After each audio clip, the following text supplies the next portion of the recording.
Oh, we are at it again. Israel has bombed and sent nuclear strikes into Iran. Now, what we care about here on this channel and with this education here is what is the market doing as a reaction? How is people's money, the scarcity, the fear? Is it just a black swan event? And this is another dip buy opportunity. We're going to talk about it here today and give you some insight into what is actually going on. So let's go here into why Israel may be considering, which it was considering today, okay, middle of the day today, it was already kind of planned. And at the time of this recording here, you can see it is almost 6:30 PST time. So that is 9:30 Eastern Standard Time. So I want to make it clear that this was happening earlier as plans in the day today on Wednesday, June 12th. Thursday, June 12th. He was even considered yesterday on Wednesday, June 11th. All right, Prime Minister Benjamin, I'm not even going to try to pronounce the last name, so I apologize, has vowed to prevent Tehran from building a nuclear bomb one way or the other. President Trump said he does not want Israel, which is one of our strongest allies in the Middle East, does not want them to attack, okay? Now, in the midst of this, President Trump was trying to get a deal done with Tehran on these nuclear sites, okay? So Israel has long envisioned a military attack on Iran's nuclear sites. Many in the Middle East, the United States, and Europe are now wondering whether that moment has arrived. On Wednesday, that officials in the United States and Europe believe that Israel seems to be gearing up for a potential strike, even as President Trump is seeking a deal with Tehran to curb its nuclear program. So we have President Trump. Now, I'm not getting into the politics and what you know and inside information that you may have. I'm just presenting elementary information for the average person says, hey, what is going on? I just need a quick answer. That is what's happening. President Trump was trying to make a deal with Iran to curb these nuclear sites. Israel said, no, we want to go ahead and attack and rule it out. We don't want to talk. We don't want to have any deals done. Let's just go ahead and strike them. Okay. Now, if there's more information you want to comment down below and any sites that you may have and resources, please let us know down below in the comments as a community. All right, President Trump has warned Prime Minister Benjamin of Israel against attacking Iran, increasing tensions between the two leaders. Because Israel is one of our strongest allies, it kind of forces the hand, as you can see here, of the United States, could pull the United States and its resources into this situation, which we were not trying to do, okay? So in that case, we see here on the charts that this is a black swan event. It occurred after hours. The futures market is down right now, and it has fallen right into a key support. So on the positive side of now, unfortunately, just prayers out if I have any people that are watching that have any family members or anybody that is, on that side of the world, I understand, right? We have a holistic community here. However, we're here for the markets and the money, okay? So we can't control anything outside of what we do, but with the markets here, we have a key support that we have fallen back into after hours, and we should watch for tomorrow, all right? On the SPY, we've got falling right into 593, okay? 593 on SPX and also on SPX is roughly 59.70, okay? 59.70. And also on ES futures, we've got a key level here, which is right down into 5,900 and some change, okay? So we need to watch this tomorrow as these key levels approach. And also, it's important to note that we have, after hours, broken this kind of rising wedge uptrend, okay? So that wedge that I was mentioning a couple of Sundays ago, and even this last Sunday on our Stock Summer Sundays, if we go back in time to this last time, we had somewhat of a rising wedge here. Now we're still forming higher highs and higher lows. I'll get to the bullish case here, but just to put our, awareness hat on, you see at all-time highs here, we had somewhat of a rising wedge that was coming up into the all-time highs. We were making higher lows, higher lows, higher lows, higher lows, higher highs. And then we had a big dip, and then we got bought back up again. And you can even see one that was kind of formulating a little bit right here where we had a big bullish push, and then we started grinding, and then we broke that wedge. Looks very similar here, right? Where we have that grind and we break that wedge via a black swan event. Okay. So that's all you really need to know is what's happening after hours, why it's happening. I've gotten people messaging me like, did you see that drop? Did you see that drop? Yes. Got the notifications via Twitter. Okay. If you don't follow this Twitter page here, Walter Bloomberg, great. I turn on notifications for it personally, and it just started blasting me with this saying this was the first one I got. Israeli Air Force conducted a strike in Iran. I'm like, okay. Sirens across Israel. Loud explosions heard in Tehran in Iran. Okay. So that is what I got blasted on my phone notification feed. And I said, hey, it's time to come in here and see what we got for the markets. All right. So let's go into what we have on the docket for tomorrow. I'm going to go into SPY here, and I want you to mark here on okay, if you use Robinhood Legend, I know a lot of people come from my channel, my page that have watched my Robinhood Legend videos. You can see it right there. But personally, I prefer Webull consistently, but I do use Robinhood Legend still to this day. Okay. It is important. You can have multiple brokerages. So why I'm saying that is because it's all the way down here right now, and Webull's not really showing that after hours push to the downside on the ETF SPY. Okay. So we're down here at 593. Okay. We are down here. It looks like that. All right. So what's important to note is that we have broken trend, but we've fallen right down into a key level of support. Okay. So what I want to see tomorrow, ideally, is if this is a black swan event and it is a true threat to the markets in general, and people are just like, hey, I don't know where our resources are going. I don't know if President Trump is going to throw us into this. Are we going into war again? I don't know. Okay. If that's the case, there may be, assets being pulled out from the markets and put into cash investments again, put into bonds and things of that nature as this new, black swan event has arisen. All right. So what I want to watch for tomorrow is does this 593 hold up? Okay. And we could push back up in the after hours as the futures market goes into the London session in the evening. All right. So what I want to watch again is this 593. Okay. I've been mentioning it for a while. We just didn't know what was going to happen, when it was going to happen, but we were coming up and tightening into this coiling wedge, right? And eventually we were going to break that wedge down below. We were already kind of showing signs of a little bit of overextension here, formed a lower high here. And I was really looking personally to short the market on Friday tomorrow, but the game plan has now potentially changed. Okay. So here's how it will look. Let's erase this. Key level for tomorrow. I want you to watch into 593. And if it's staying down here at 593, okay, we could have a recovery or a short squeeze back up as people who maybe have shorted the market or potentially are exiting their shorts at this key level of buyer support here, demand right at 593. Okay. So I want you to watch that tomorrow. Does this level of 593 hold up? And ideally what you would like to see is what we call a reclaim. Okay. A reclaim happens when you are drastically, trying to find a signal for entry, especially on, as we call, falling knives or black swan events. When the market's pulling back heavily, you can blindly get in if you want. Like if you are my long-term investors, if you want to buy this dip up for shares, that's great. Buy the dip up.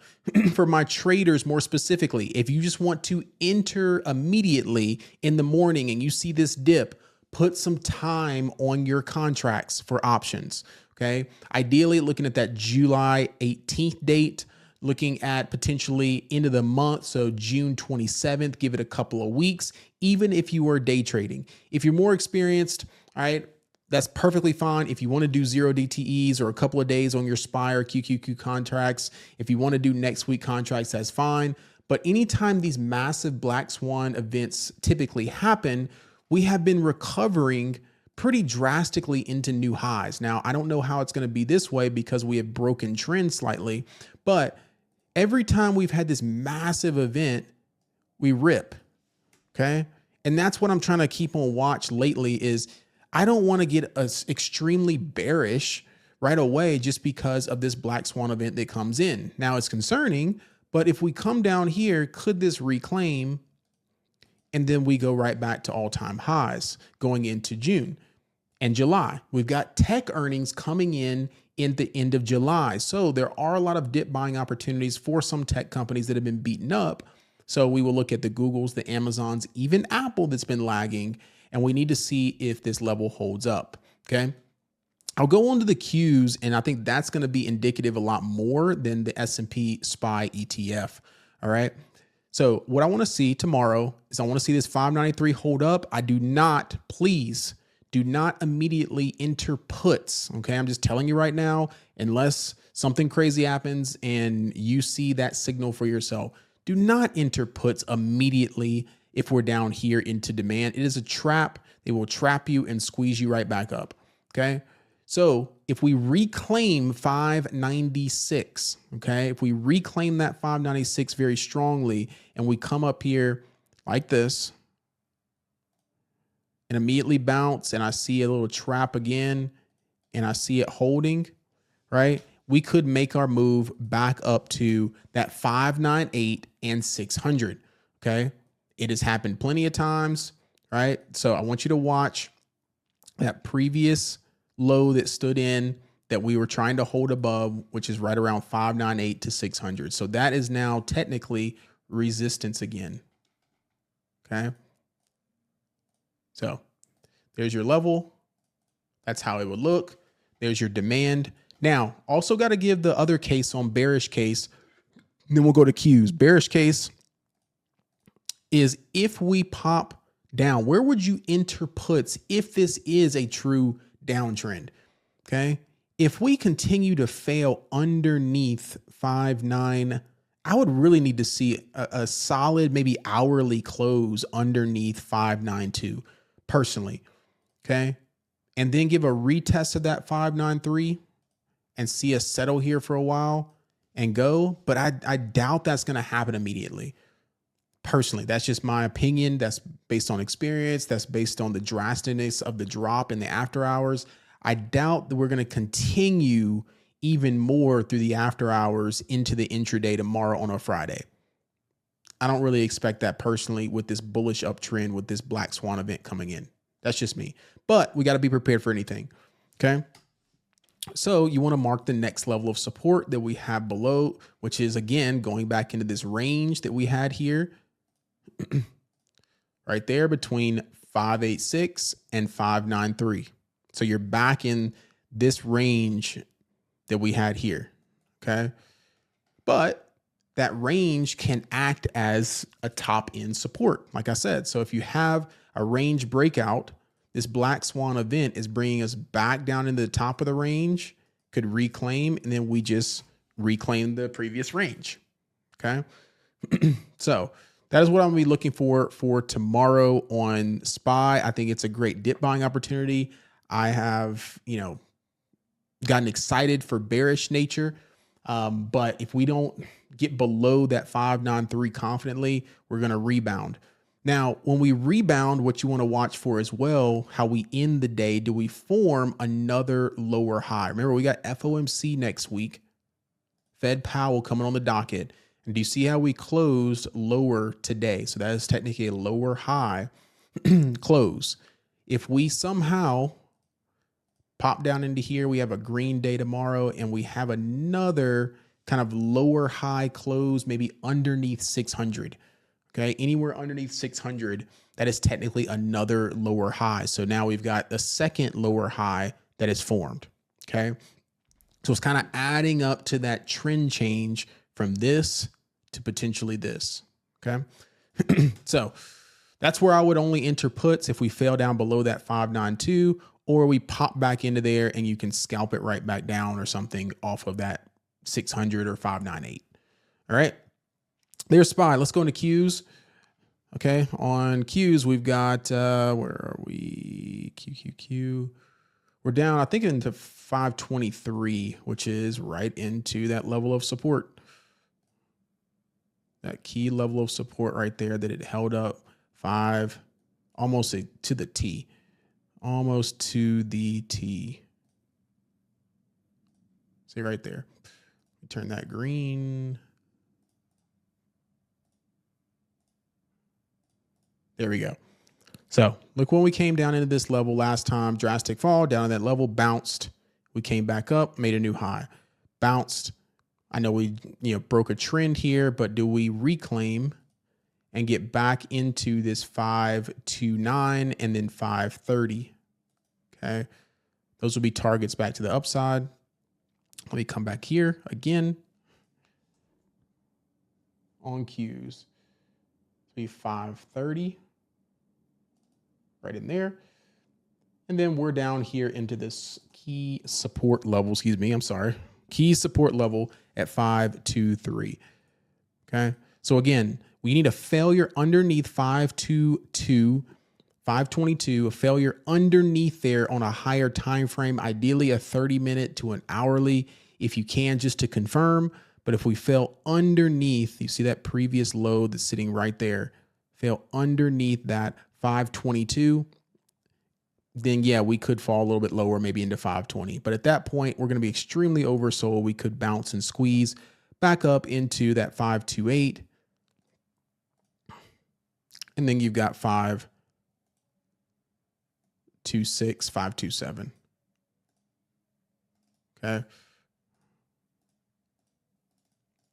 It looks something like that. Okay. So there we go. There we go. It's going to be interesting tomorrow, but I am changing my game plan, which I was looking to short potentially tomorrow with a little pop back into a lower high and go. But now this is send us down in support. Got to change the game plan a little bit. All right.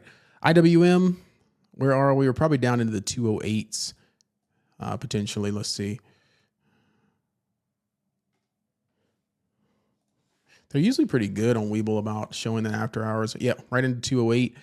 Right into a key level of support breakout. However, IWM has fallen back kind of below that neckline that we wanted it to hold above, which is right around that 211, 210. So we're kind of right back into yet another support, but we've broken back underneath kind of that level we wanted to hold.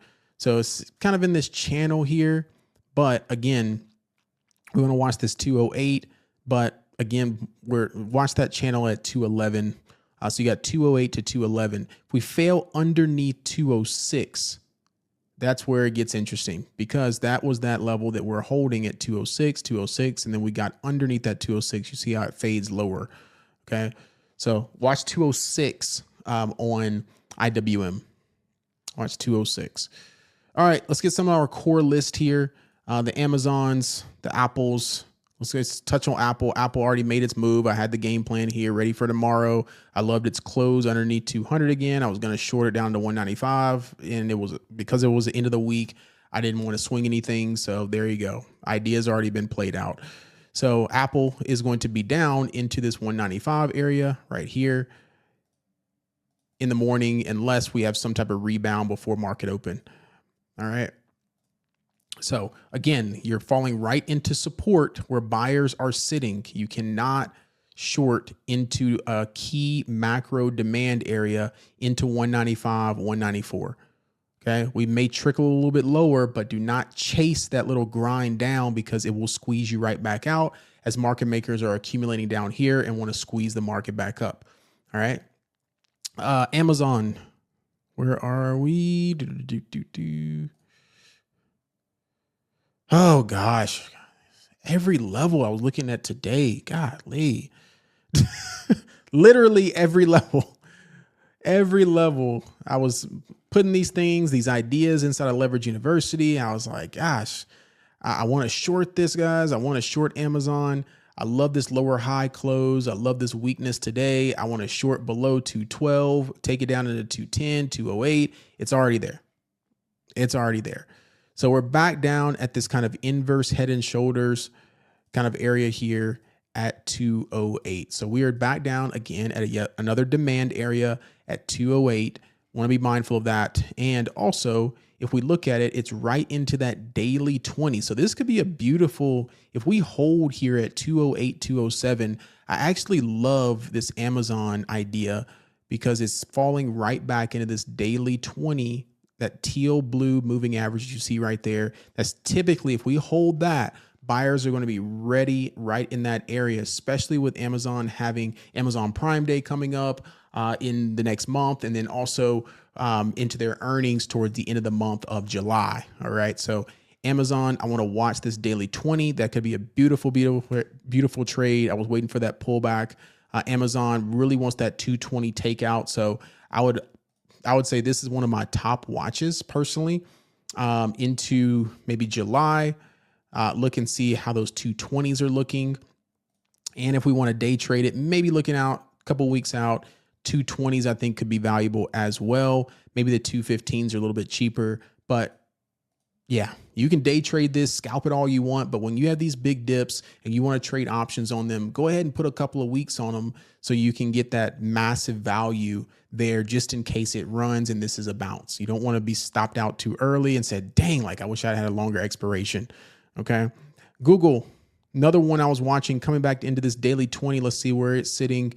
If it's sitting right at 171, that's going to be absolutely beautiful as well. Google. Yep. Pretty much sitting right there. We do have a little gap to fill down to like 168. So that's just me knowing that. I will watch that as well down into that 168, 169 area. But again, it's falling right into this confluence of the 200-day.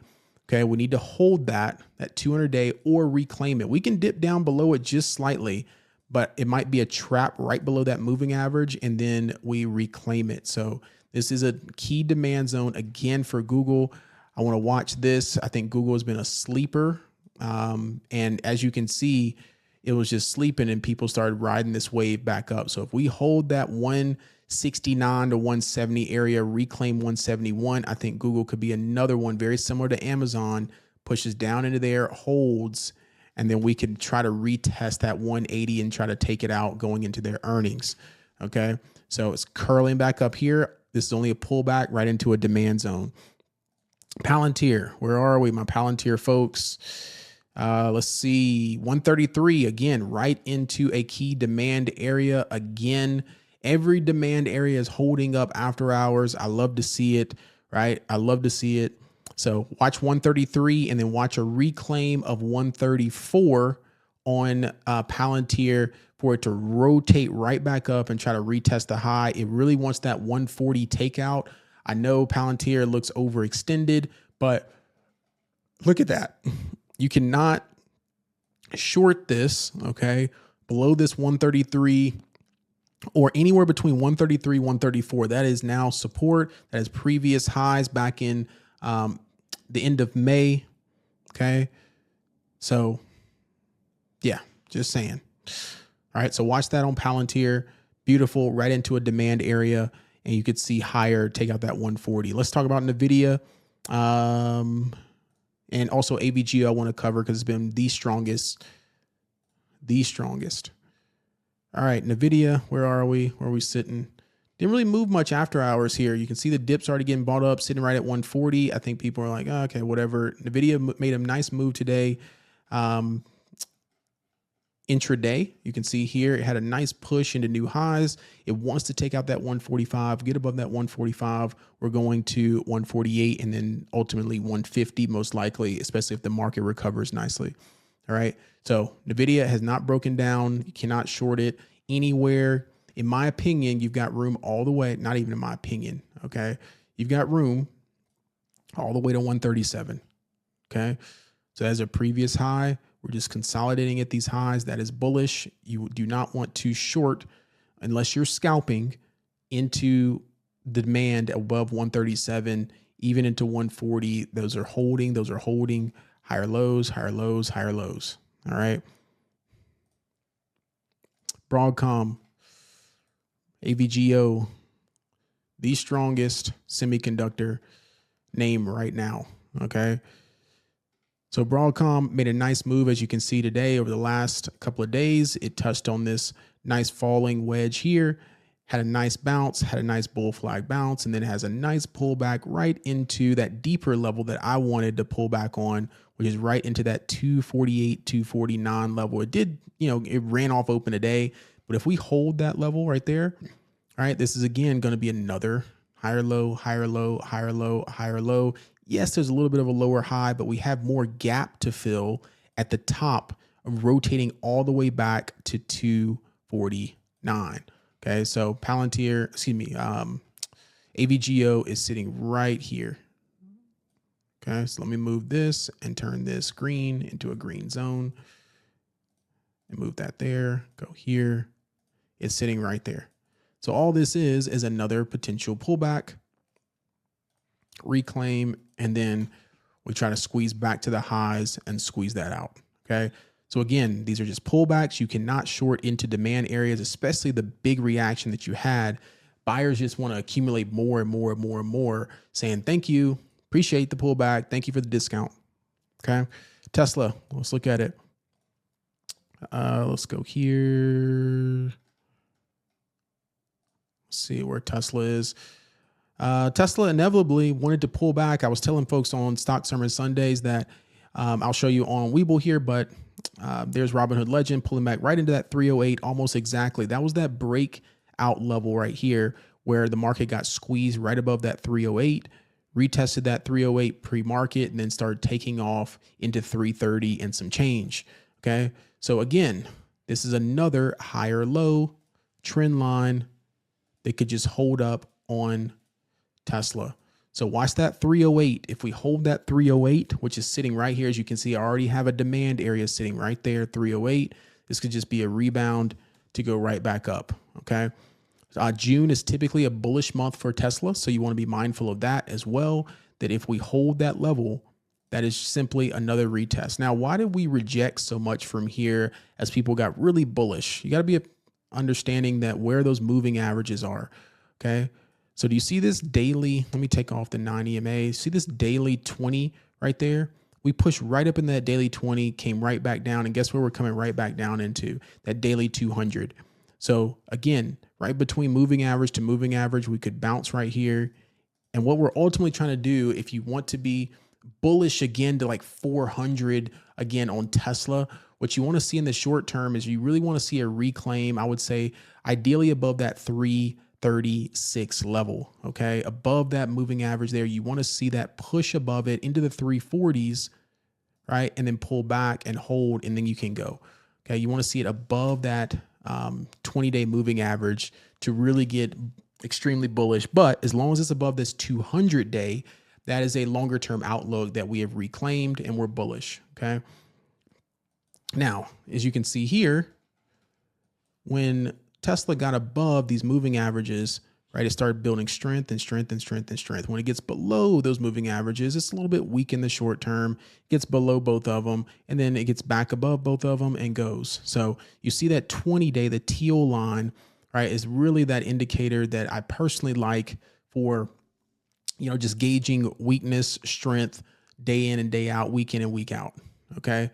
So that rides that line a little bit closer, as you can see, and the 200-day is a more of a long-term outlook if Tesla is still holding bullish. Okay. But I love this 20-day. As you can see, it gets back above there. We're going. All right. Oracle, just want to have an honorable mention here on Oracle. Oracle took off from its earnings, took out new highs there, and started to get a little bit of profit taking, but you want to mark this previous all-time high, which was right around a close of, I would say, 195. Okay. If you want to mark this 197, I had a little wick there. Okay. So again, Oracle is pulling back right into a key demand area. Let's see, where are we? Oracle. Okay. Look at this after hours here, pulled right back in that 197. We could fade a little bit more, but as long as it holds up above that 197, 196 area, even if you want to mark 195, then yes, it could still retest the high, reclaim 200 and push into new highs. So Oracle, this could be just another dip buying opportunity. They were already really strong, didn't really have much of a pullback at all today. They were just buying it and squeezing those short positions, and it was going. All right. Now, where I would get a little bit more, you know, quote unquote bearish maybe is if it falls below that 195, then we can have a deeper pullback into that 190, 191 level. Okay. Its RSI, relative strength index, is a little bit overbought right now. So that could be an indicator of a little bit of a pullback come soon, but breaking into new all-time highs when market makers and retail investors and brokerages get that break of new highs, they try to hold that and keep squeezing into new highs. All right. I think that's majority of, I'm trying to see if any other things will be on discount tomorrow that we want to pay attention to. SoFi was looking really, really good when it broke into new highs above that 15. This could be another opportunity. I know people, want to accumulate more SoFi shares. Could be another opportunity here for another pullback, still having higher lows. It wants to squeeze and come back up to this 18 and then ultimately 20 plus. I think Hood, Hims, I want to look at that. Okay. Robinhood, we talked about levels on Robinhood. Robinhood ultimately wants that 80 to 100 level breakout come soon. So if we can get any pullback, I was giving the levels between 68 and 71. 68 and 71. Okay. And let me show you here why that is. That is that daily 20 that should be sitting right there at that 68 level.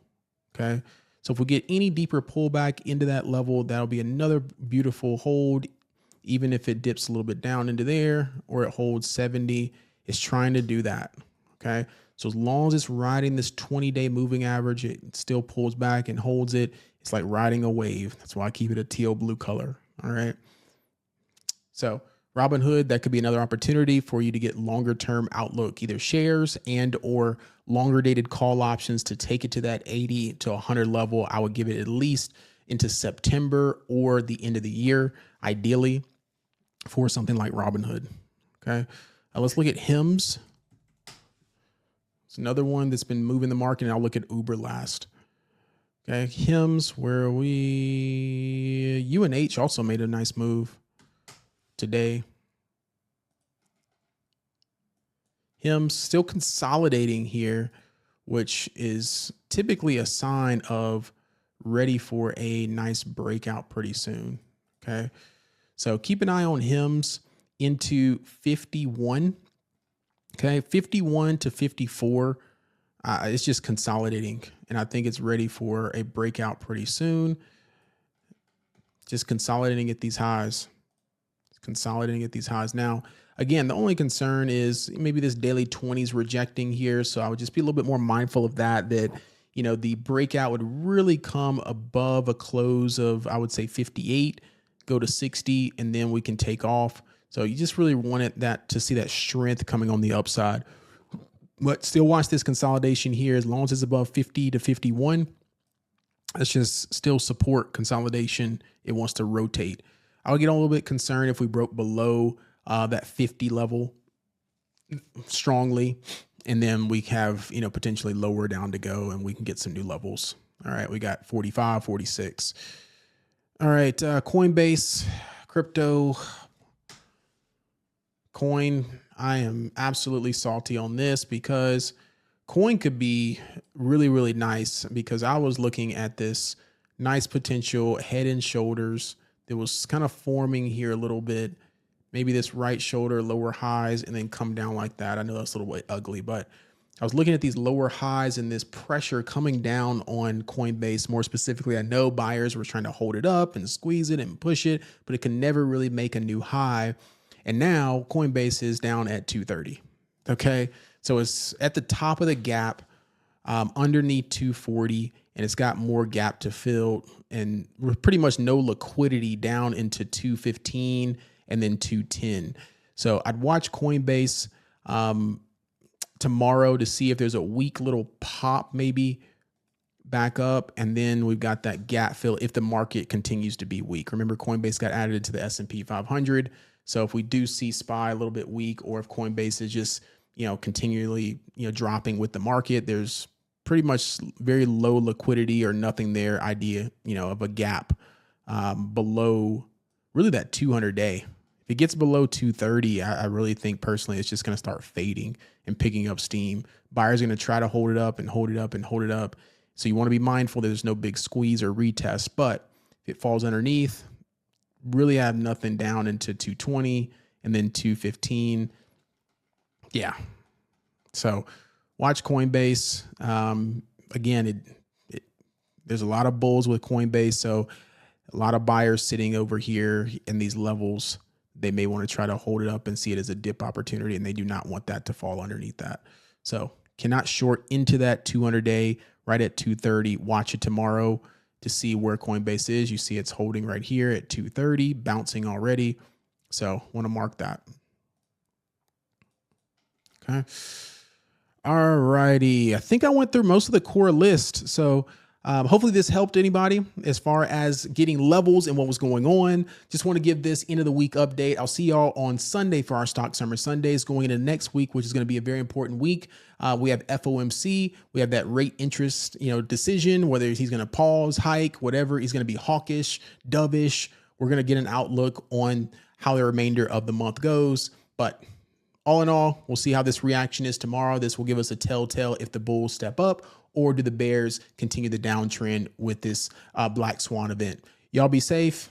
Peace, love, and blessings as always. Check the links down below. Join Leverage University. Would love to have you inside. If you want to trade futures, use my code Dr. B. That's DR, B as in boy, on TopOne Futures. If you want to have a prop firm futures account that I love, that you can go straight to funded. You do not have to do any type of challenge, or you don't have to do any type of passing an account. You go straight into a funded account and you can trade right away with using leveraged money strategically and then get those payouts. All right. Love y'all. Peace, love, and blessings. Talk to you later. Bye.